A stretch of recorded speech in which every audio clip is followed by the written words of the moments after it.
영화 산업에 대한 관심이 점점 줄어들고 뻔한 내용의 영화가 늘어나는 요즘.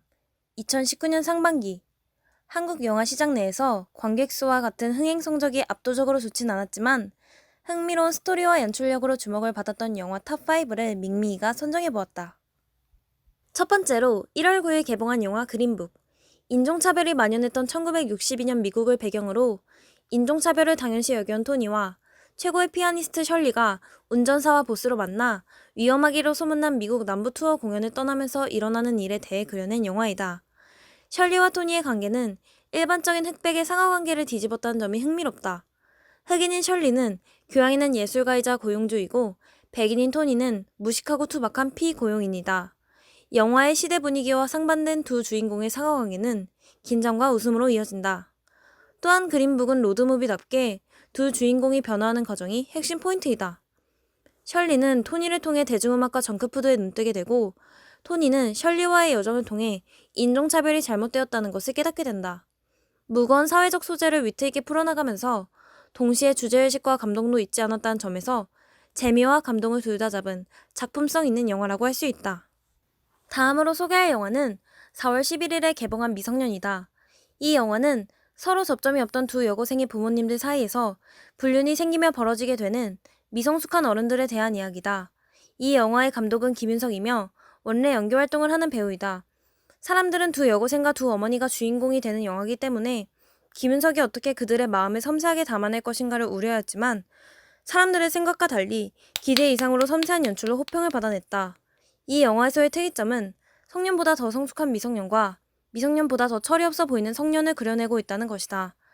이 영화의 제목이 미성년인 이유는 그들의 나이를 지칭하기보다는 사회적으로 10대를 억압할 때 사용하는 단어가 미성년이기 때문으로 보인다. 실제로 영화에서는 미성년자가 밤늦게까지 아르바이트하는 건 불법 아닌가 하던가 너희는 어려서 안 돼 라는 어리다는 이유로 청소년을 비꼬는 어른들의 꼰대 같은 발언이 돋보인다. 하지만 실제로는 불륜으로 인한 갈등을 지혜롭게 헤쳐나가는 것은 그 갈등을 피하려고만 하는 어른들이 아닌 앞에 닥쳐진 상황과 싸워서 이겨내는 두 명의 여고생이었다. 이 영화는 크게 흥행한 영화는 아니지만 탄탄한 스토리 라인과 충격적인 결말이 보여지기 때문에 꼭 추천해주고 싶은 영화이다. 세 번째 영화는 2019년 상반기 최고 흥행작이라고 할 수 있는 5월 23일 개봉작 알라딘이다. 머나먼 사막 속 신비의 아그라바 왕국의 시대. 좀도둑 알라딘은 마법사 자파의 의뢰로 마법 램프를 찾아 나섰다가 세 가지 소원을 들어주는 지니를 만나게 되고 자스민 공주의 마음을 얻으려다 생각도 못했던 모험에 휘말리게 된다. 알라딘은 본래 1993년 월드 디즈니에서 제작한 장편 애니메이션이었다. 디즈니는 2010년 영화 이상한 나라의 앨리스를 시작으로 자회사가 제작했던 장편 애니메이션 중 대중들의 반응이 좋았던 작품을 실사화하기 시작했다. 이번 19년도에 개봉된 알라딘은 우리나라에서만 1250만 명의 관객을 끌어들인 만큼 여태 제작했던 디즈니 실사화 영화 중에서 가장 인기를 끌었다.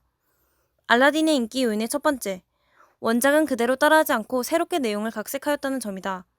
어렸을 때 알라딘 애니메이션을 본 적이 있는 사람이라면 똑같은 내용과 똑같은 미장센으로 지루해할지도 모른다. 하지만 영화는 애니메이션과 다르게 자스민이 술탄이 되고 싶어하는 모습을 보이거나 기존 애니메이션에서 등장하지 않은 인물이 나오는 등 영화에서는 원작과 차이점을 두었다. 두 번째, 애니메이션의 원곡을 그대로 가져와 영화에서 업그레이드 하였다는 점이다. 우리나라의 음악 차트 상위권에 오래 머물러 있었던 것을 보면 OST가 영화의 흥행 요인 중 하나라는 것을 확신할 수 있다. 중간중간에 나오는 노래는 알라딘의 뮤지컬 영화적인 특색을 살려준다. 이번에 소개할 영화는 예상과 달리 940만 명의 관객을 이끈 7월 31일 개봉작 엑시트이다. 산악동아리 에이스 출신이지만 몇 년째 취업준비생인 용남은 어머니의 칠순잔치에서 동아리 후배였던 을주를 만나게 된다. 동아리 시절 쌓아둔 스킬과 체력으로 잔치 중 벌어진 유독가스 재난으로부터 벗어나는 이야기이다. 엑시트에는 재난 속의 위험한 상황들이 넘쳐나 이에 슬퍼하고 또 그것을 극복해 나가는 심파적 요소가 최소한으로 들어있다. 재난 속에서 남녀 주인공이 어떻게 살아남는지에 초점을 맞추고 있기 때문에 스토리 자체가 거대하지 않고 단순한 스토리지만 배우진들의 연기력으로 관객들이 이야기에 빠져들도록 이끌었다.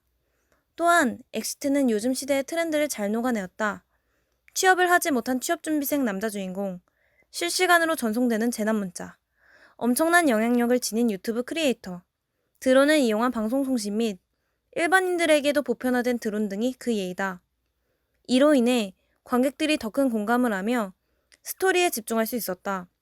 가장 호평을 받았던 부분은 제대로 갖춘 재난 매뉴얼을 스토리에 녹여내 다뤘다는 점이다. 재난이 일어났을 때 신속하게 알리는 것, SOS 모스 보호 신호, 효율적인 정화통 시간 존재한다는 사실, 점자 블록이 장애인들에게만 필요한 것이 아니라는 점, 임시 들것 만드는 법 등등. 밝고 명랑한 분위기를 잃지 않는 가운데 재난 영화의 장르적 재미도 유지한다. 가볍게 보면 왁자지껄 웃을 수 있고 찬찬히 보면 깊이도 두루 갖춘 영리한 대중 상업 영화이다. 선택과 집중, 군더더기 없이 핵심만 추린 간결함이 돋보인다. 마지막으로 소개할 영화는 2019년 상반기 영화 중에서 가장 중요하다고 볼 수 있는 김복동이다. 일본의 사죄를 받기 위한 김복동 할머니의 27년간의 기나긴 여정을 다큐멘터리 영화로 보여준다. 할머니께서 하신 일들과 더불어 왜 그러한 일들을 끝까지 하시길 원하셨는지에 대해 의미 있게 풀어놓는다. 이런 종류의 많은 다큐멘터리들이 억울한 사연들만 늘어놓는 경우가 있다. 그러나 이 영화는 왜 이러한 일들을 하게 되셨는지에 대한 마음을 들려준다. 새 시대를 살아가는 다른 소녀들에게 이 아픔을 대물림하지 않기 위해서. 그래서 할머니는 소녀들만 보면 눈물을 흘리셨고 그 소녀가 한국 사람이든 일본 사람이든 상관없이 따뜻하게 안아주셨다. 단순히 할머니의 한 맺힌 마음만을 풀어놓는 것이 아니라 다음 세대를 위한 고귀한 마음을 만날 수 있었던 부분이 좋았다. 또한 이 영화는 잊지 말아야 할 우리나라의 역사에 대해서 확실하게 보여주었다. 단순히 일본의 잘못만 보여주는 것이 아니라 우리나라 정치인들의 잘못된 행동과 역사일시까지 적나라하게 담아내었다. 다만 한 가지 아쉬운 점은 이미 뉴스나 TV에서 접했을 만한 장면들이 꽤 자주 등장했다는 것이다. 하지만 이것마저도 얽혀있는 이야기를 자세하게 잘 풀어 담아내었기 때문에 흘려넘길 수 있었다. 우리나라 국민이라면 이 영화를 꼭 보고 잊어가던 한 역사에 대해 되짚어보는 시간을 가졌으면 좋겠다. 밍밍이가 소개해준 5편 모두 호평을 받았던 영화지만 그 중에서도 개인적으로 가장 추천하는 영화는 무엇일까? 바로 그린북과 김복동이다. 김복동은 위에서 말했다시피 대중들의 관심으로부터 점점 벗어나고 있는 일제강점기 위안부 문제가 재조명되었으면 좋겠고 영화를 보면서 해당 역사에 대해 소홀하고 잊어가던 자신에 대해 반성하는 시간을 가졌으면 하는 마음에 추천한다. 그린북은 김복동을 뛰어넘는 영화라고 생각한다. 역사적인 사건에 대해 적나라하게 표현하지 않으면서도 그 역사에 대해 꼬집고 교훈을 드러내었다. 인종차별 문제를 다큐멘터리 형식으로 진지하게 설명하지 않고 스토리를 창작하여 드라마, 코미디, 감동적인 요소들을 모두 첨가하였는데도 그 와중에 관객들에게 인권에 대해 생각해볼 수 있는 여운을 남겼다. 영화를 보고 나면 김복동처럼 실제 인물을 다루는 경우를 제외하고 꼭 다큐멘터리 형식으로 만들지 않더라도 관객들에게 의미를 전달할 수 있다는 것을 알 수 있을 것이다.